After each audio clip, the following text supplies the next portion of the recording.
Le mentor, c'est un homme d'expérience, c'est un homme expérimenté, qui a des cicatrices, qui connaît l'humiliation, qui connaît les échecs, qui était à deux doigts d'abandonner, qui a connu les découragements, qui s'est posé des questions à un moment. Faudra-t-il que j'abandonne ou que je continue? Est-ce que Dieu est dans cette affaire? Ça, c'est le mentor. Regarde Moïse dans la cour royale, un gamin qu'on a ramassé au bord de eau. Il s'est réduit dans un grand standard.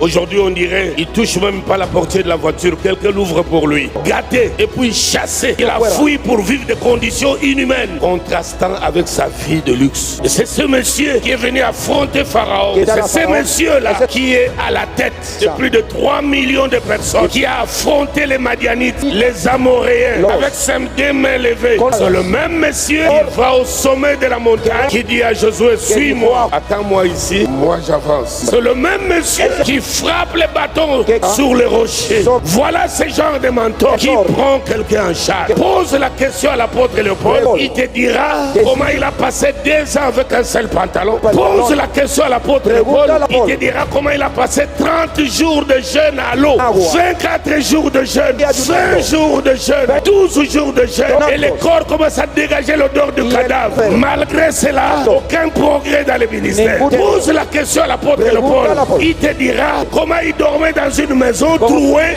et chaque fois qu'il pleuvait, l'eau rentrait dans sa petite pièce. Il avait des assiettes entre les mains pour recueillir les eaux à gauche, à droite, comme un joueur de basket. Pose la question à l'apôtre Léopold, il te dira comment il a été arrêté à la gendarmerie de Kalamoussi avec son pasteur Ngouz. On les a fait asseoir par terre comme des bandits. Pose la question à l'apôtre Léopold, il te dira comment on l'a arrêté à la garde civile parce qu'une femme a été gagnée par le Seigneur. Sa famille n'a pas voulu parce qu'on l'utilisait. L'apôtre Léopold a été arrêté après le culte le dimanche. Il sort avec ses costumes des abacos. On l'a ramassé devant la porte comme un bandit. On l'a fait asseoir à même le sol. Pose la question à l'apôtre Léopold, il te dira comment il habitait une maison et chaque fois qu'il pleuvait, il était difficile de respecter le code de la route, c'était le code maritime. Et les frères me portaient sur le dos après le culte pour traverser, entrer dans la parcelle. Pose la question à l'apôtre Léopold. Chaque fois après le culte, on lançait l'appel. Qui va accompagner papa à la maison sans voiture? La seule personne qui me transportait